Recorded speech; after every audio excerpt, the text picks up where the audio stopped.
اللهم انفعنا بما علمتنا وعلمنا ما ينفعنا وزدنا علما رب اوزعني ان اشكر نعمتك التي انعمت علي وعلى والدي وان اعمل صالحا ترضاه وأصلح لي في ذريتي إني تبت إليك وإني من المسلمين. أعوذ بالله السميع العليم من الشيطان الرجيم. بسم الله الرحمن الرحيم. واتقوا فتنة لا تصيبن الذين ظلموا منكم خاصة وَاعْلَمُوا أَنَّ اللَّهَ شَدِيدُ الْعِقَابِ.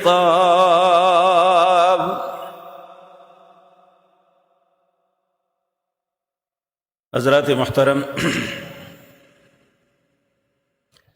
اس کائنات کے اندر اچھے اور برے دونوں کام ہی چل رہے ہیں. اچھائی کے اندر جہاں اللہ اور اس کے رسول کی اطاعت اور فرما برداری سب سے بلند اور بہترین عمل ہے، اسی طرح کسی انسان، کسی خاندان، کسی قوم کا کسی فتنے میں مبتلا ہو جانا یہ سب سے بدترین عمل ہے. یہ بات یاد رکھیں، ایک ہوتی ہے آزمائش، اس میں اللہ آزماتا ہے کہ یہ انسان کیا کردار ادا کرتا ہے. فتنہ وہ ہوتا ہے انسان کسی ایسی چیز میں مبتلا ہو جاتا ہے کہ جو حق پہ نہیں ہے، اور اسی ناحق اور غلط چیز کے اندر بہہ جاتا ہے اور اللہ کے ہاں مبغوض، اللہ کے غضب کا شکار ہو جاتا ہے. قرآن کریم کے اندر جہاں بھی فتنے کا تذکرہ آیا، اللہ نے پہلے کہا واتقوا، اس سے بچ جاؤ. اس کا مطلب یہ ہے کہ انسان اپنے اختیار سے فتنے میں مبتلا ہوتا ہے. میں نے جو آیت آپ کے سامنے پڑھی ہے یہ سورۃ انفال، اس کی آیت نمبر 25 ہے. اللہ رب العزت اہل ایمان کو خصوصاً یہ بات کہہ رہے ہیں کہ واتقوا فتنة لا تصيبن الذين ظلموا منكم خاصة. لوگوں ڈرو اس فتنے سے جو خاص ظالموں پہ، ظالم آدمی اس فتنے میں مبتلا نہیں ہوں گے، جو نہیں بھی ظالم وہ بھی اس فتنے میں پڑ جائیں گے. کچھ دانستہ، کچھ پراپوگنڈے کا شکار ہو کے، کچھ لا علمی کے اندر اس فتنے میں مبتلا ہو جائیں گے، تو اللہ اس فتنے سے باز کر رہا ہے کہ واتقوا، اس سے بچ جانا. اگر اس فتنے میں مبتلا ہوئے تو انجام کیا ہوگا؟ اللہ فرماتے ہیں وَاعْلَمُوا أَنَّ اللَّهَ شَدِيدُ الْعِقَابِ، پھر جان لو میرا انتقام بڑا سخت ہے. انسان کسی غلط کام میں مبتلا ہوتا ہے، اسے اس پہ شرمندگی بھی نہیں ہے، بلکہ اسے اپنا حق سمجھ کے کر رہا ہے، اسی کا نام فتنہ ہے. ساری دنیا کہہ رہی ہے یہ غلط ہے، لیکن وہ سمجھتا ہے میں حق پہ ہوں. تو اللہ اس کے انجام سے ڈراتے ہوئے کہتے ہیں وَاعْلَمُوا أَنَّ اللَّهَ شَدِيدُ الْعِقَابِ،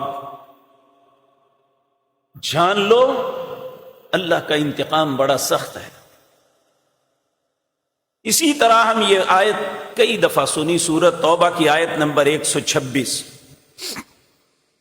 اللہ فرماتے ہیں اولا یرون انہم یفتنون فی کل عام مرۃ او مرتین ثم لا یتوبون ولا هم یذکرون. کیا تم نہیں دیکھتے اپنے معاشروں میں، اپنے ارد گرد ماحول کے اندر، انہم یفتنون فی کل عام مرۃ او مرتین، ایک سال کے اندر کبھی ایک مرتبہ کبھی دو مرتبہ کسی نہ کسی فتنے میں مبتلا ہوتے ہیں لوگ. اس کے باوجود ثم لا یتوبون، نہ تو وہ توبہ کرتے ہیں ولا هم یذکرون، اور نہ ہی نصیحت پکڑتے ہیں۔ یہاں بھی اللہ رب العزت کو اس بات پہ گلہ ہے ہم پہ۔ ثم لا یتوبون، کیا اتنی بڑی بڑی آزمائشوں میں مبتلا ہو کے، اتنے بڑے فتنوں میں مبتلا ہو کے، اتنے کرائسس میں آ کے ثم لا یتوبون، پھر بھی توبہ نہیں کرتے، ولا هم یذکرون، اور نہ نصیحت حاصل کرتے ہیں۔ اب سوال یہ پیدا ہوتا ہے یہ کیوں اللہ اتنا ڈرا رہے ہیں؟ کیا اتنا بڑا جرم ہے یہ کہ انسان فتنہ برپا کرے یا فتنے میں مبتلا ہو جائے یا فتنے کا شکار ہو جائے؟ یہ چھوٹی چیز ہے۔ اللہ رب العزت فرماتے ہیں وَالْفِتْنَةُ أَشَدُّ مِنَ الْقَتْلِ، سورۃ بقرہ اس کی آیت نمبر 191۔ یہ فتنہ قتل سے بڑا جرم ہے۔ اب دیکھیں، ہم کوئی بھی شریف النفس آدمی قتل کو انتہائی برا سمجھتا ہے، نہ وہ خود سوچتا ہے کہ میں خدا نہ خواستہ کسی کو قتل کروں، اور اس بات پہ ڈرتا ہے کہ خدا نہ خواستہ مجھے کوئی ایسی تکلیف نہ آ جائے، بلکہ اگر کہیں پہ قتل ہو تو کانوں کو ہاتھ انسان لگاتے ہیں اپنی شرافت، اپنی نیک نامی، اپنی اچھائی کی وجہ سے کہ یہ کتنا بڑا، بہت بڑا جرم ہو گیا۔ لیکن اللہ فرماتے ہیں وَالْفِتْنَةُ أَشَدُّ مِنَ الْقَتْلِ، یہ فتنہ جو ہے قتل سے بڑا جرم ہے۔ اور یہ بات یاد رکھیں، یہ بات کئی دفعہ عرض کر چکا ہوں، اللہ مالک نے جب انسان کو، ہمارے ماں اور باپ کو بھیجا تھا نا دنیا میں، اس وقت کہا تھا یہ شیطان کے متعلق اِنَّهُ لَكُمْ عَدُوٌّ مُبِينٌ، یہ تمہارا کھلا دشمن ہے، تجھ سے ایسے کام کروائے گا کہ جس طرح خود یہ اللہ کے غضب کا شکار ہے، اللہ کی لعنت کا مستحق ہے، تمہیں بھی اس رستے پہ چلائے گا۔ سورۃ اعراف کے اندر اللہ رب العزت فرماتے ہیں یا بنی آدم، اے آدم کے بیٹو، اے آدم کی بیٹیو، لا یفتننکم الشیطان، شیطان تمہیں کسی فتنے میں مبتلا نہ کر دے، کما اخرج ابویکم من الجنہ، تمہیں یاد نہیں کہ تمہارے باپ کو اس نے فتنے میں مبتلا کر کے جنت سے نکالا تھا؟ کیا یہ ہمارے لیے مثال کافی نہیں ہے کہ ہمارے بابا، ہماری والدہ محترمہ سیدہ حوا، جنہیں اللہ نے پیدا ہوتے ہی کہا تھا جنت میں داخل ہو جاؤ، ساری نعمتیں تمہاری، تو شیطان نے ایک جھوٹ بولا تھا نا، کہا تھا ھذا شجرۃ الخلد، اللہ نے تمہیں منع کیا ہے ولا تقربا ھذہ الشجرہ، اللہ نے کہا ولا تقربا ھذہ الشجرہ، اس درخت کے قریب نہ جانا، شیطان نے کہا ھذہ شجرۃ الخلد، یہ ہمیشگی کا درخت ہے، اللہ نہیں چاہتے کہ تم جنت میں رہے، جھوٹ بولا تھا خناس نے۔ اگر ہمارے بابا سیدنا آدم علیہ السلام اس کے فتنے میں مبتلا نہ ہوتے تو آج ہم سب جنت میں ہوتے۔ ہمیں اس دنیا میں آزمائش بری زندگی کبھی گزارنا نہ پڑتی۔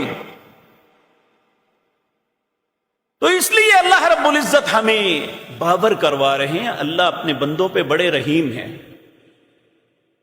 اور ہمیں اس بات پہ ڈراتے ہیں واتقوا واتقوا فتنہ، واتقوا فتنہ، فتنے سے بچ جاؤ۔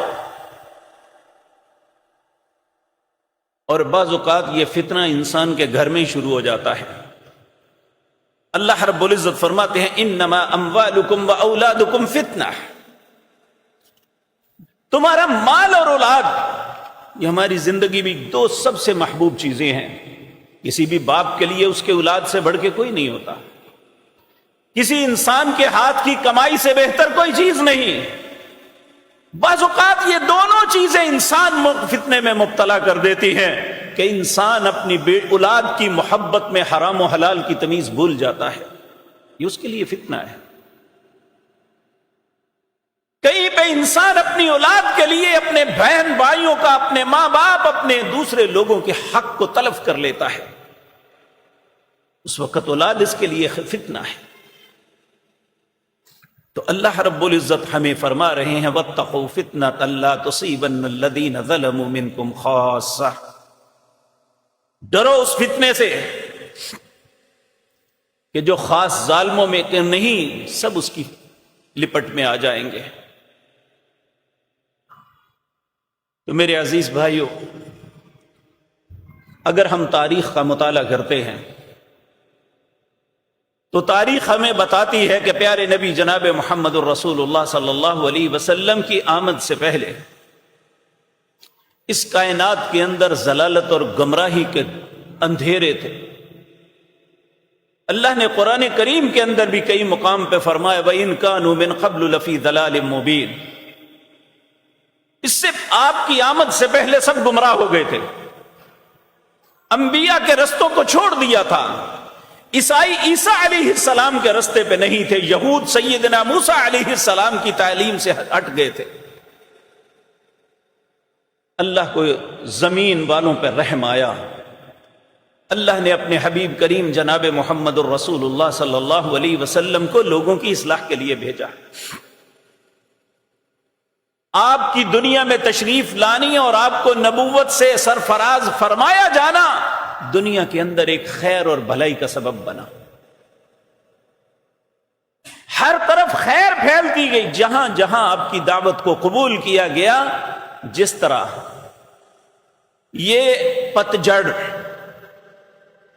خزاں کے موسم میں سب ہر طرف خشک سالی ہو جاتی ہے، درخت کے پتے تو کیا، درخت کی ٹہنیاں بھی سوکھ جاتی ہے، پھر اللہ کی شان جیسے ہی موسم بہار شروع ہوتا ہے اس کی ہوائیں درختوں سے ٹکراتی ہیں اور اس کی بارش اور اس کی شبنم جو ہے ان کے اوپر اثر انداز ہوتی ہیں، تو ہر درخت ہر چیز کے اندر ایک زندگی نمودار ہوتی ہے۔ اسی طرح جب پیارے نبی جناب محمد الرسول اللہ صلی اللہ علیہ وسلم اس کائنات کے اندر اللہ کی دعوت لے کے تشریف لائے، تو جس طرح خزاں کے بعد موسم بہار آتی ہے، اس زمین میں موسم بہار کا منظر دیکھا، ہر طرف بہار اور نیکی اور خیر کی فضائیں گونجنے لگی اور دنیا کے اطراف میں پھیلتی گئیں۔ نبی کریم صلی اللہ علیہ وسلم کے ساتھی جنہیں ہم صحابہ کرام رضوان اللہ علیہ مجمعین کے نام سے جانتے ہیں، ان کی ہمیشہ خواہش ہوتی کہ رسول اللہ کے پاس بیٹھے، آپ کی زبان مطہرہ سے کوئی بات نکلے، ہم ان پھولوں کو سمیٹ لیں، ان پہ عمل کریں۔ ایک صحابی تھے جن کا نام حذیفہ بن یمان تھا رضی اللہ تعالی عنہ، یہ کہتے ہیں ہر شخص رسول اللہ سے خیر کی باتیں پوچھا کرتا تھا، لیکن میں ہمیشہ یہ پوچھتا کہ یا رسول اللہ، کوئی جس طرح پہلے لوگ فتنوں میں مبتلا تھے، مصیبتوں میں، کیا آئندہ بھی ایسا ہوگا؟ اور جتنی احادیث کتاب الفتن کے اندر سیدنا حذیفہ کے زبان سے آتی ہیں اور کسی کی صحابی کی نہیں آتی۔ حضرت حذیفہ اس معاملے میں اسپیشلائزیشن سی ان کی۔ ایک دن سیدنا عمر رضی اللہ تعالی عنہ نے ان سے سوال کیا کہ اے حذیفہ، آپ ہمیشہ رسول اللہ سے فتنوں کے متعلق پوچھتے تھے، آج مجھے بتاؤ کہ رسول اللہ نے آج کے متعلق فتنوں کی کیا بات بتائی تھی؟ حضرت حذیفہ بن یمان کہنے لگے امیر المومنین، آپ اور فتنوں کا کیا تعلق؟ میں نے رسول اللہ سے سنا فتنوں اور خیر کے درمیان ایک دروازہ ہے، جب تک وہ کھلے یا ٹوٹے گا نہیں، فتنے نہیں آ سکتے۔ لوگوں نے کئی مرتبہ پوچھا حذیفہ وہ دروازہ کون ہے؟ آپ ٹال دیتے۔ حضرت عمر نے یہ بھی پوچھا کہ وہ دروازہ کھولا جائے گا یا توڑا جائے گا؟ حضرت حذیفہ کہنے لگے اس دروازے کو توڑا جائے گا. لوگ ہمیشہ پوچھتے، آپ ٹال دیتے. جب سیدنا عمر شہید ہو گئے تو پھر آپ نے لوگوں سے کہا آؤ میں تمہیں بتاؤں. خیر اور فتنوں کے درمیان جو دروازہ تھا وہ سیدنا عمر تھے. لوگوں نے تعجب سے پوچھا کہ آپ سے امیر المومنین سیدنا عمر نے پوچھا تھا، کیا انہیں پتا تھا دروازہ کون ہے؟ آپ نے فرمایا ہاں، جس طرح تم مجھے دیکھ رہے ہو نا، اس طرح سیدنا عمر کو پتا تھا کہ وہ دروازہ کون سا ہے. اور پھر سیدنا عثمان کے دور میں بھی یہی کچھ ہوا. امن و امان کا سلسلہ چلتا رہا. بالآخر آپ کی لوگوں کے ساتھ نرمی نے ان فتنوں کو سر اٹھانے کا موقع فراہم کیا. جب سیدنا عثمان رضی اللہ تعالی عنہ کو مظلومانہ شہید کر دیا گیا تو اس وقت رسول اللہ نے پہلے پیشین گوئی فرمائی تھی، اگر عثمان کو شہید کر دیا گیا نا، پھر یہ قیامت تک فتنے ختم نہیں ہوں گے. حضرت اسامہ بن زید، یہ زید وہ ہیں، زید بن حارثہ کے بیٹے جو نبی کریم کے منہ بولے بیٹے تھے. کہتے ہیں نبی کریم صلی اللہ علیہ وسلم ایک دن مدینہ منورہ کے ٹیلوں میں سے ایک ٹیلے پہ چڑھے، اور نبی کریم جب بھی کہیں پہ تشریف لے جاتے نا، صحابہ کی کوشش ہوتی کہ جسے پتہ چلتا نا نبی کریم فلاں مقام پہ تشریف لے جا رہے ہیں، وہ ساتھ چل پڑتے. آج بھی عرب میں یہ رواج ہے، جو لوگ عمرہ یا حج کے لیے جاتے ہیں نا، جو مسجد نبوی میں علماء، اچھے علماء رسوخ والے درس دیتے ہیں نا، جب وہ درس دیکھ اٹھتے ہیں نا تو طلباء ان کے ساتھ ان کے دروازے تک، گھر کے دروازے تک جاتے ہیں کہ کوئی ان کی زبان سے علم کی بات نکلے ہم اسے سمیٹ لیں. نبی کریم صلی اللہ علیہ وسلم ایک ٹیلے پہ چڑھے. حضرت اسامہ بن زید کہتے ہیں پیارے نبی صلی اللہ علیہ وسلم نے ارشاد فرمایا، حل ترون ما ارا، کیا جو میں دیکھ رہا ہوں تم دیکھتے ہو؟ قالوا لا یا رسول اللہ صلی اللہ علیہ وسلم. لوگوں نے عرض کیا نہیں اے اللہ کے پیارے حبیب صلی اللہ علیہ وسلم، ہم نہیں وہ دیکھتے جو آپ دیکھتے ہیں، جو آپ کو معلوم ہے. آپ نے فرمایا فإنی لأری الفتنہ تقع خلال بیوتکم کوقع القطر، میں فتنوں کو اس طرح تمہارے گھروں میں اترتے ہوئے دیکھتا ہوں جس طرح بارش کے قطرے گرتے ہیں.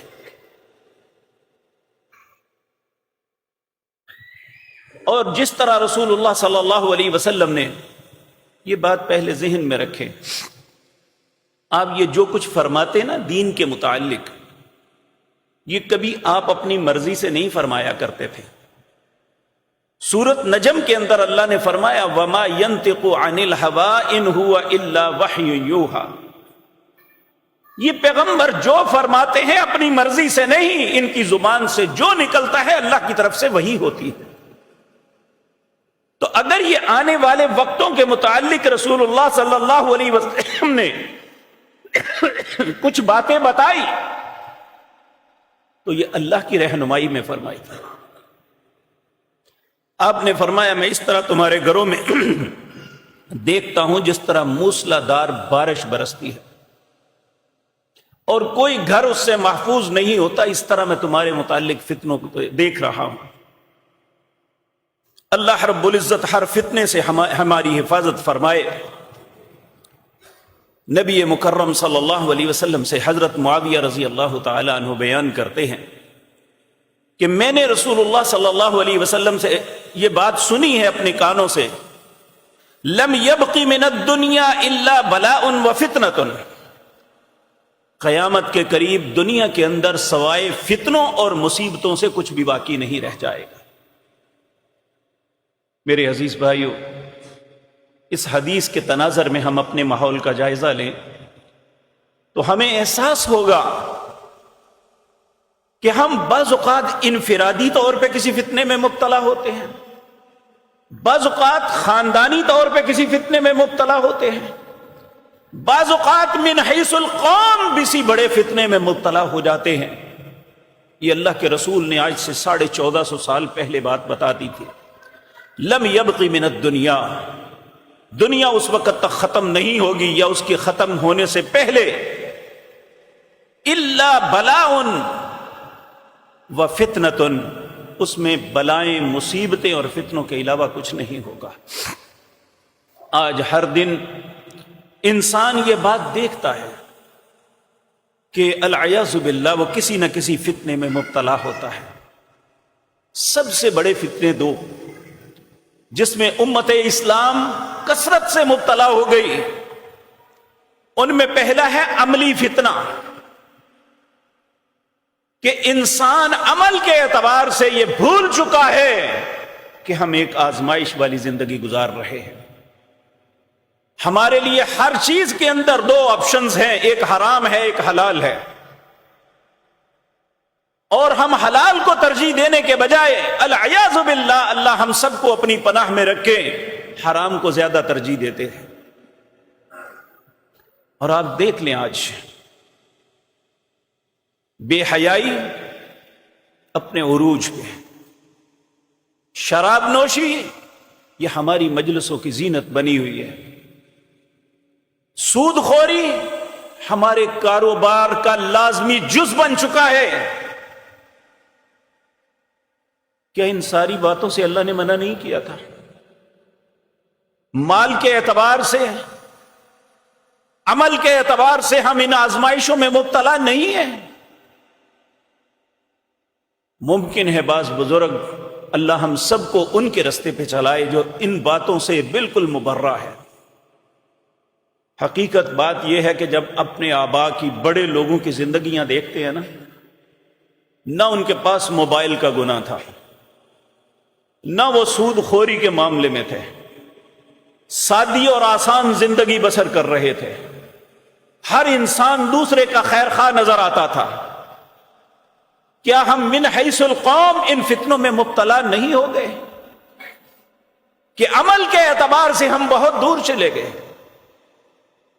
حضرت ام سلمہ رضی اللہ تعالی عنہا بیان کرتی ہیں، یہ ہماری پیاری ماؤں میں سے ایک ماں ہے، نبی کریم صلی اللہ علیہ وسلم کی ازواج میں سے ایک بڑی دانا اور عقل مند عورت تھی۔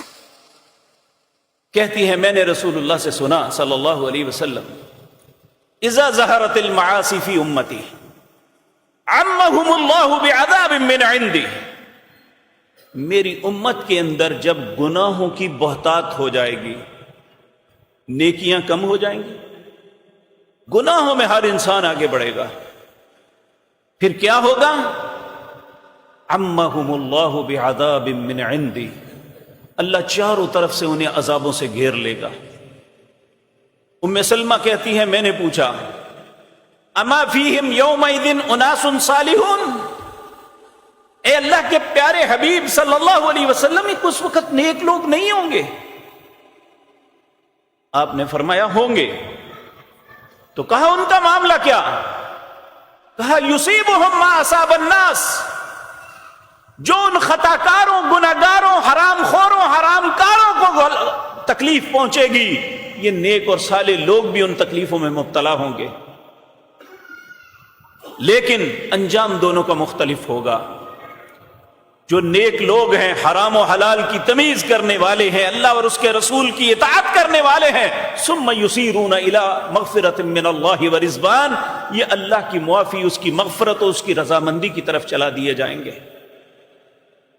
لیکن دنیا میں یہ فتنوں ان کے ساتھ ان فتنوں میں برابر کے شریک ہو گئے، ان آزمائشوں سے گزریں گے وہ بھی، العیاذ باللہ، اللہ ہم سب کو اپنی پناہ میں رکھے۔ اور جو لوگ برے ہیں وہ بالآخر اپنے انجام کو، یعنی انجام بد کو پہنچیں گے، العیاذ باللہ۔ دوسرا فتنہ علمی ہے۔ اللہ کی قسم، اللہ اس وقت سے پہلے موت دے دے جب کوئی شخص اس قرآن کے الفاظ کو پڑھ کے لوگوں کے سامنے اس کا غلط ترجمہ کرے۔ اور ایسا ہو رہا ہے۔ رسول اللہ صلی اللہ علیہ وسلم نے امت کے متعلق کہا مجھے ان کے متعلق اتنا فکر نہیں جتنے ان کے گمراہ اماموں کا فکر ہے جو ان کو ان فتنوں میں اور مصیبتوں میں مبتلا کریں گے، کہ لوگ بیچارے سمجھیں گے قرآن پڑھ رہا ہے وہ اللہ پہ جھوٹ باندھ رہا ہوگا۔ اللہ نے قرآن کریم میں واضح طور پہ فرمایا وَمَنْ أَظْلَمُ مِمَّنِ افْتَرَىٰ عَلَى اللَّهِ كَذِبًا وَهُوَ يُدْعَىٰ إِلَى الْإِسْلَامِ، اس سے بڑا ظالم کوئی نہیں ہے جو اللہ پہ جھوٹ باندھ رہا ہے، لوگ بیچارے سمجھتے ہیں یہ اسلام کی باتیں کر رہا ہے۔ یہ علمی فتنہ ہے۔ اور جب قرآن کی لفظی تحریف تو ہم نہیں کر سکتے، جب معنوی تعریف کریں گے، جب رسول اللہ صلی اللہ علیہ وسلم پر بہتان لگائیں گے جو آپ نے نہیں فرمایا، لوگوں کو رسول اللہ کا نام لے کے اپنے مقاصد کو حاصل کریں گے، اس کا نتیجہ کیا نکلے گا کہ لوگ دین کے متعلق یہ سمجھنا شروع ہو جائیں گے کہ یہ عمل کے قابل ہی نہیں ہے۔ کیا ایسا نہیں کہ ہمارا نوجوان جو کالجز اور یونیورسٹیوں میں پڑھتا ہے، جو ایک باشعور لوگ ہیں، انہی ضلالت کے اماموں کی باتیں سن سن کے وہ سمجھتے ہیں کہ اسلام ایسا دین نہیں جس پہ عمل کیا جائے، وہ الحاد کا شکار ہو رہے ہیں، بے دین اور دہریے بن رہے ہیں۔ اور دوسری وہی بات میں پہلے عرض کر چکا، تحریف یہ یہود کے علماء کا وتیرہ تھا۔ رسول اللہ نے فرمایا تھا ایک وقت آئے گا میری امت کے لوگ بھی وہی کچھ کریں گے جو یہود کرتے تھے۔ جس طرح ایک جوتا دوسرے جوتے کے برابر ہوتا ہے، بالکل اسی طرح جو یہود کا کردار تھا وہی کردار ادا کریں گے۔ اس لیے میرے عزیز بھائیوں، میں بارہا مرتبہ یہ آپ سے عرض کرتا رہتا ہوں، آپ یہاں تشریف لاتے ہیں، اللہ آپ کو جزائے خیر سے نوازے، لیکن جو میں عرض کرتا ہوں آپ میری تصدیق ضرور کیا کریں۔ آپ ان آیات کو اپنے گھر میں کھولیں اور دیکھیں کیا اس نے جو معنی کیا ہے وہی ہے، کیونکہ جب معنی لکھا جاتا ہے اس وقت تحریف نہیں ہو سکتی، اس وقت اگر کوئی کرے گا تو اس کے خلاف کئی لوگ کھڑے ہو جائیں گے، لیکن جب انسان اورل زبانی بات کرتا ہے تو مکر جاتا ہے کہ میں نے نہیں کہی۔ آپ عموماً دیکھتے ہیں کہ ایک شخص انٹرویو دیتا ہے، اس میں بہت سی خواصت کی باتیں کرتا ہے، بعد میں کہتا ہے میرا مطلب یہ نہیں تھا۔ اس لیے میرے پیارے بھائیوں، آپ کسی کی بھی بات سنیں اس کی تصدیق کیوں نہ۔ یہ تحریف کا بہت بڑا فتنہ ہے جو امت کے اندر اس وقت موجود ہے۔ واللہ باللہ سمت اللہ، ایسے انداز میں قرآن کی آیات کا ترجمہ کیا جاتا ہے کہ جو شخص ترجمہ جانتا ہے چکرا جاتا ہے کہ یہ شخص مسلمان ہے۔ اس کے دل میں بالکل یہ خوف نہیں ہے کہ ایک دن اللہ کی عدالت میں پیش ہونا ہے۔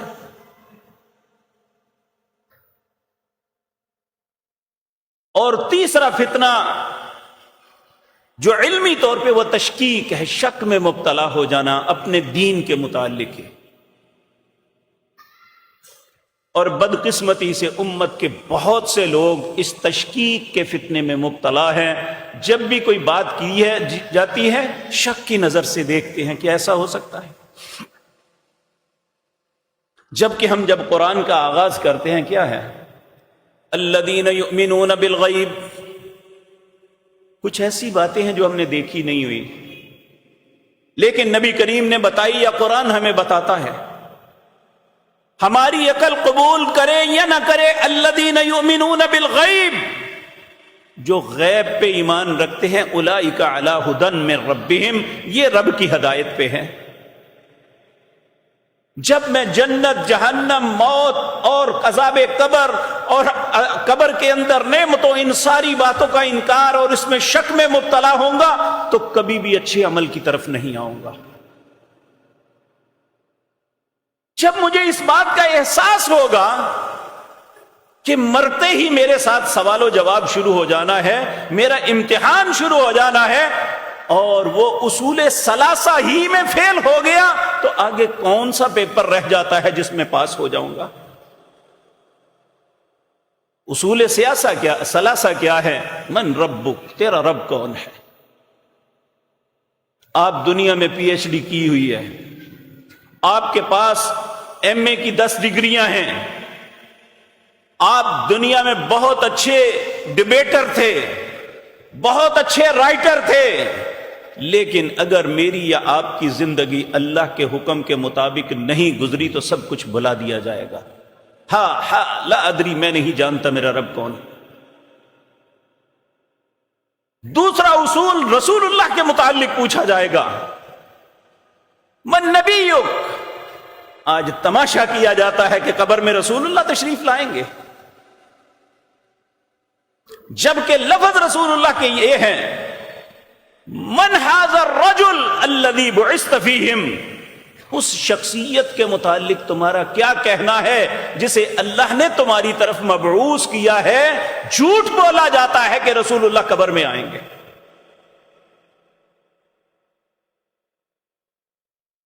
لفظ یہ ہیں، من ھذا الرجل، اس شخصیت کے متعلق تمہارا کیا ہے، کیا عقیدہ ہے، کیا تصور ہے؟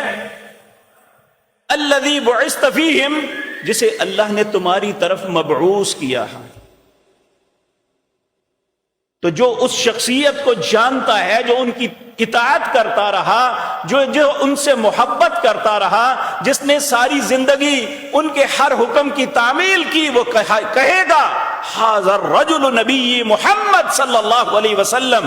اس شخصیت کا نام جناب محمد الرسول اللہ ہے، جنہیں اللہ نے ہماری طرف مبعوث کیا۔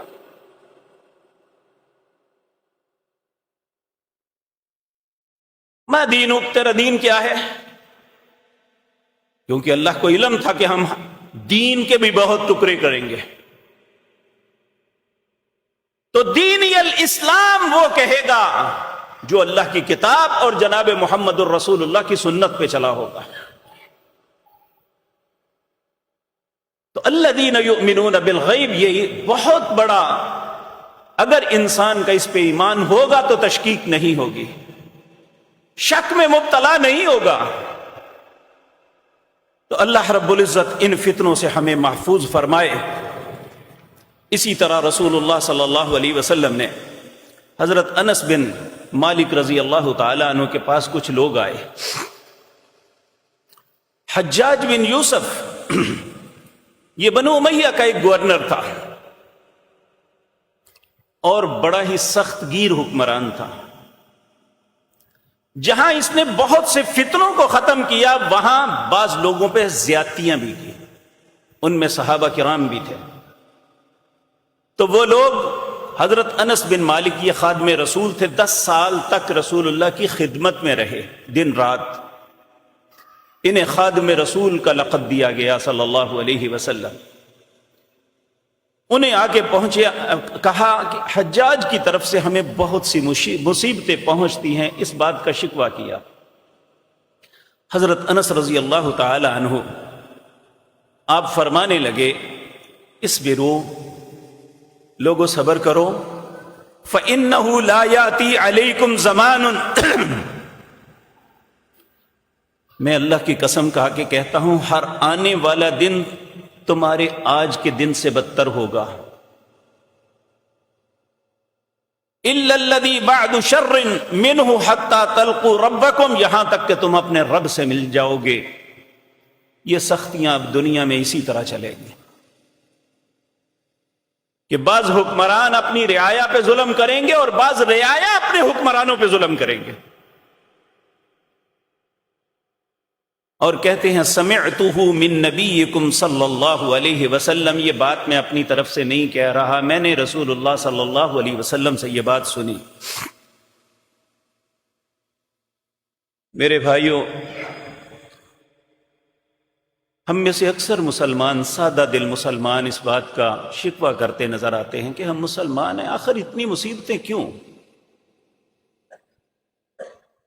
یہ شکوہ اپنی جگہ درست ہے، لیکن میرے عزیز بھائیو یہ بھی دیکھیں،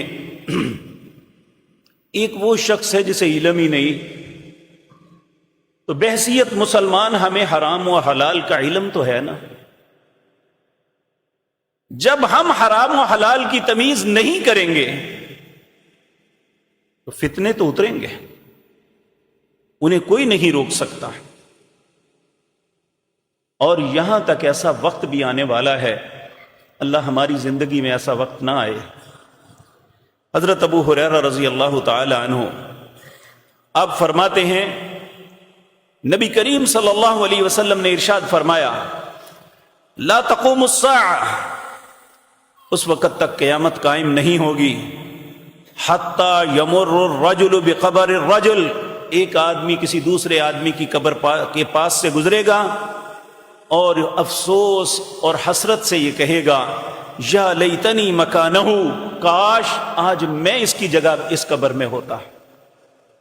آج ہم موت سے ڈرتے ہیں، کوئی شخص نہیں چاہتا کہ میں مروں، لیکن یہ فتنے بڑھتے بڑھتے یہاں تک پہنچیں گے، العیاذ باللہ، اللہ ہم سب کو اپنی پناہ میں رکھے، کہ ایک آدمی کسی دوسرے کی قبر کے پاس سے گزرے گا، کہے گا یا لیتنی، ہائے افسوس، میرا مقام آج یہ ہوتا جس طرح آج یہ قبر کے اندر سکون میں ہے، کاش میں بھی اس طرح ہوتا۔ دنیا اس طرح فتنوں سے بچ جائے گی۔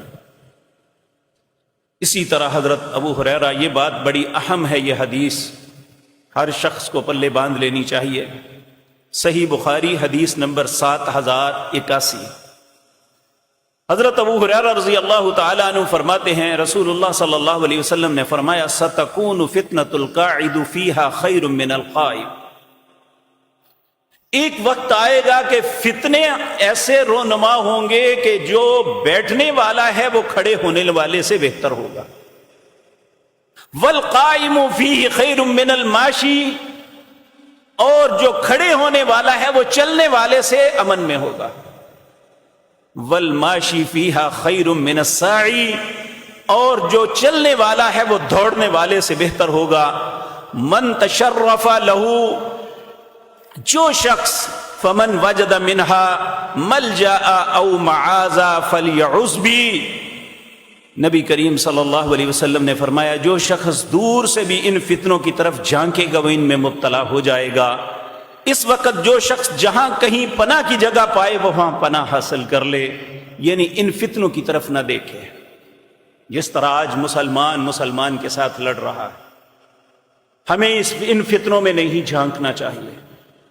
ہر جماعت سیاسی ہے یا مذہبی، اسے اپنے ملک سے کوئی غرض نہیں، اپنی بقا کے لیے سب کچھ کر رہے ہیں، جبکہ رسول اللہ صلی اللہ علیہ وسلم نے فرمایا ان کی طرف جھانکنا بھی نہیں۔ اس حدیث کی تشریح کرتے ہوئے ائمہ محدثین نے لکھا ہے، یقین جانیے یہ آج سے 1200 سال پہلے کی بات لکھی ہوئی آج من وعن ہمارے حالات پہ صادق آ رہی ہے۔ کہا ان میں سب سے زیادہ منحوس اور ناپسندیدہ وہ ہوں گے جو ان فتنوں کی کوشش کریں گے اور انہیں ہوا دیں گے اور لوگوں کو اس فتنے کا حصہ بننے کی دعوت دیں گے۔ یہ دوڑنے والا ہے کہ خود فتنہ پرور ہے، لوگوں کو اس فتنے کی دعوت دیتے ہیں اور ان کے ساتھ مل کے لوگوں کے لیے باعث تکلیف سبب بنتے ہیں۔ تو پھر فرمایا انہیں باغ دوڑ کرنے والوں سے تعبیر کیا گیا ہے۔ پھر ان لوگوں کا درجہ ہوگا جو ان فتنوں کا سبب تو نہیں ہے لیکن انہیں بھڑکانے والے ہوں گے، یعنی وہ اس فتنے کا حصہ نہیں، لیکن سوشل میڈیا پہ بیٹھ کے، یہ میری بات ہے، انہوں نے صرف یہ لکھا ہے بھڑکانے والے۔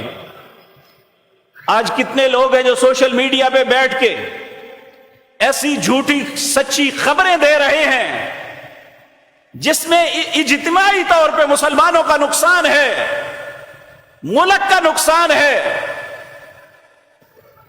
کہا یہ وہ لوگ ہیں جو خود فتنے میں مبتلا تو نہیں لیکن فتنے کو ہوا دینے والے ہیں. یہ وہ شخص ہے جو چل رہا ہے. کہا اس سے کم وہ لوگ ہیں جو دلچسپی لیتے ہیں کہ دیکھیں کیا ہوا،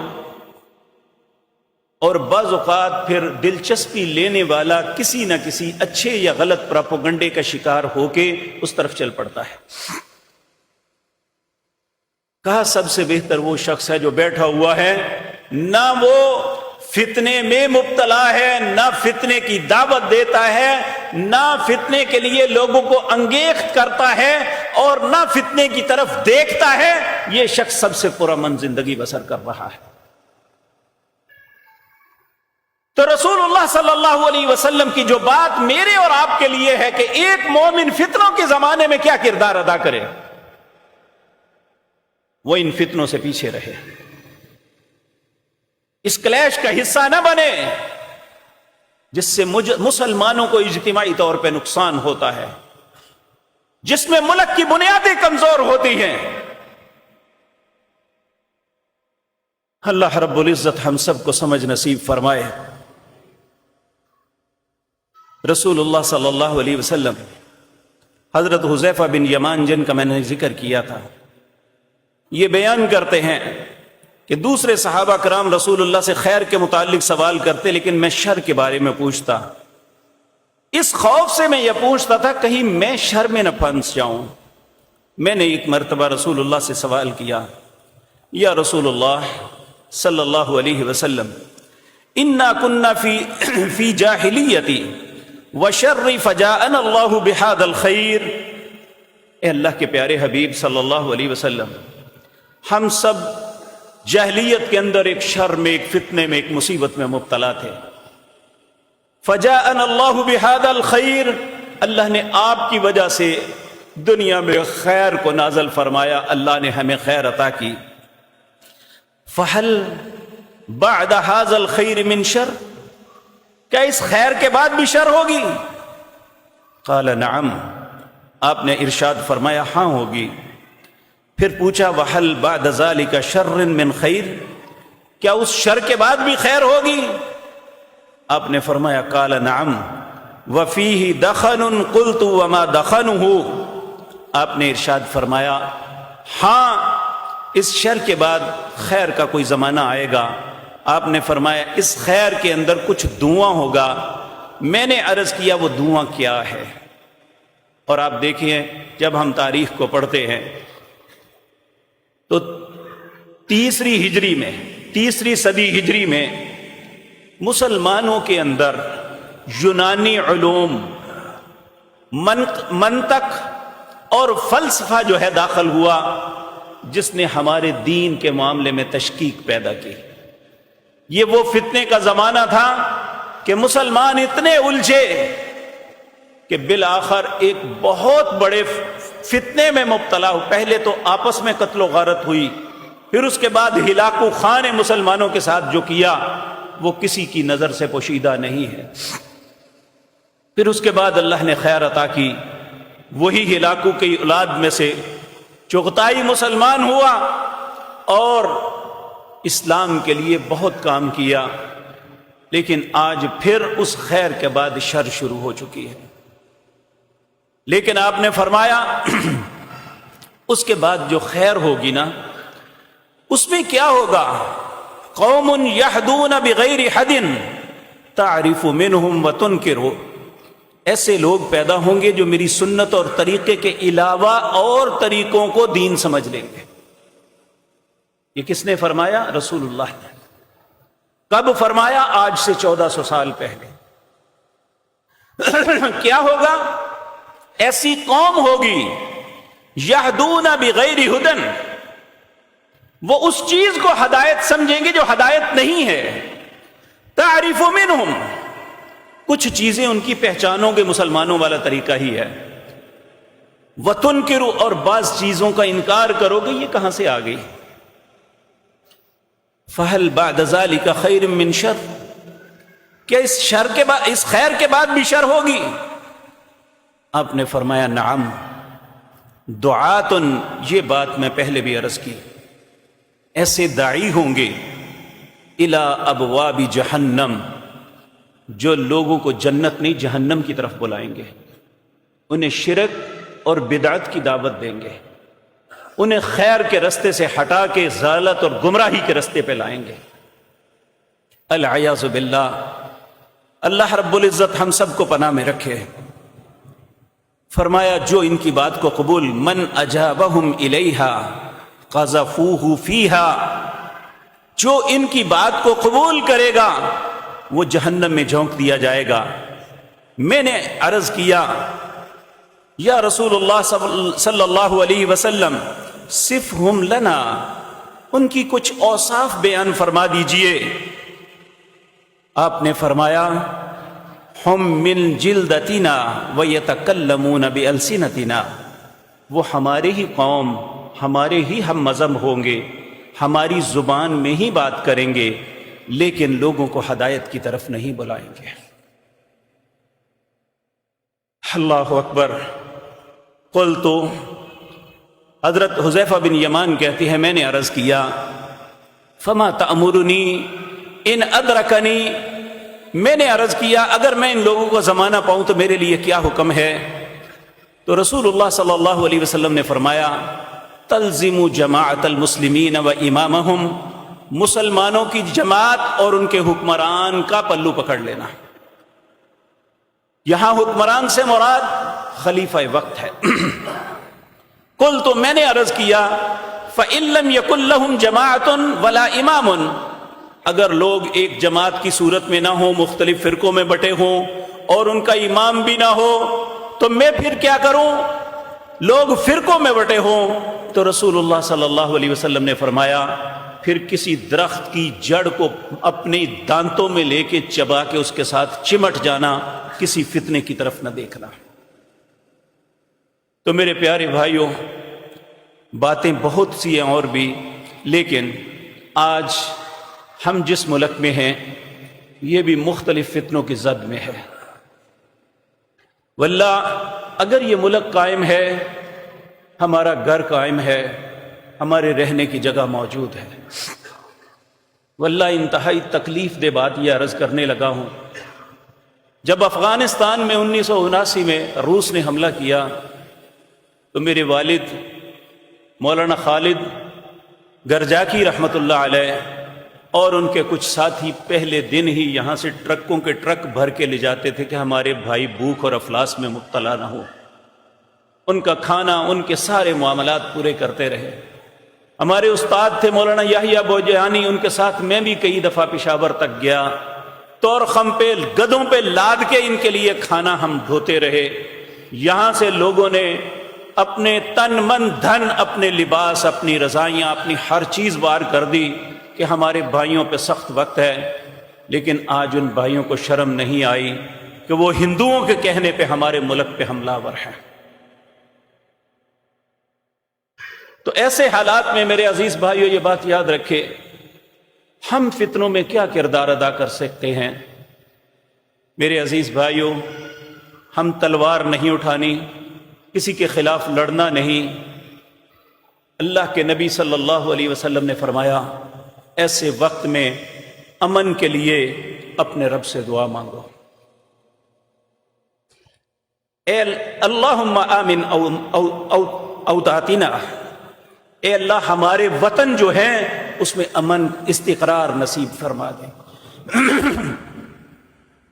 اس میں کوئی شک نہیں کہ بعض لوگوں کو حکمرانوں پہ بعض گلے ہوں گے، لیکن حکمرانوں کی ان باتوں پہ صبر کرنا یہ اللہ کے ہاں بہت اجر کا سبب بنے گا۔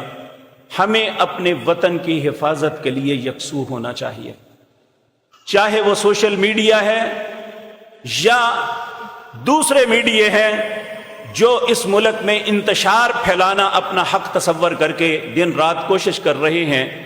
ہمیں ان کا حامی نہیں بننا ہے، ہمیں امن اور استقرار کے ساتھ اس ملک میں رہنا ہے اور اس ملک کی حفاظت کے لیے کچھ کر سکے ہیں۔ تعاونوا علی البر والتقوی، تعاون اس بات میں ہمارے لیے جائز ہے جو نیکی اور تقوی کی بنیاد پہ ہے۔ ولا تعاونوا علی الاثم والعدوان، برائی خیر جس میں نہیں ہے، جس میں مسلمانوں کی تکلیف اور اذیت ہے، اس میں تعاون کرنا جائز نہیں ہے۔ اللہ رب العزت سے دعا ہے اللہ ہمیں ان حالات میں سمجھ سوچ کے قدم اٹھانے کی توفیق عطا فرمائے۔ اور میں التجا کروں گا آپ اللہ کے گھروں میں آنے والے، نمازوں کو ادا کرنے والے، اللہ کے سامنے گڑ گڑانے والے، اللہ کے سامنے قیام رکوع اور سجدے کرنے والے، اللہ رب العزت سورۃ فرقان کی آخری آیت میں فرماتے ہیں قُلْ مَا يَعْبَأُ بِكُمْ رَبِّي لَوْلَا دُعَاؤُكُمْ فَقَدْ كَذَّبْتُمْ فَسَوْفَ يَكُونُ لِزَامًا۔ اے میری بارگاہ میں دعائیں کرنے والوں، اگر مجھے تمہاری دعاؤں کا لحاظ نہ ہوتا تو جو لوگ میری ذات کو جھٹلاتے ہیں میں ایک لمحے میں ان کا فیصلہ کر دیتا۔ آپ کی دعاؤں میں بڑی قوت اور طاقت ہے۔ اپنے ملک کے لیے، اس کے امن و امان کے لیے، اس کی حفاظت کے لیے اللہ سے دعا مانگے۔ اللہ اس ملک کی حفاظت فرمائے، اس کے رہنے والوں کی حفاظت فرمائے۔ جو اس ملک کے دشمن ہیں اللہ انہیں ہدایت نصیب فرمائے۔ اے اللہ اگر ان کے مقدر میں ہدایت نہیں ہے تو اے اللہ ان کو اپنی ڈال دے۔ سبحان ربک رب العزت عما یصفون وسلام علی المرسلین والحمد للہ۔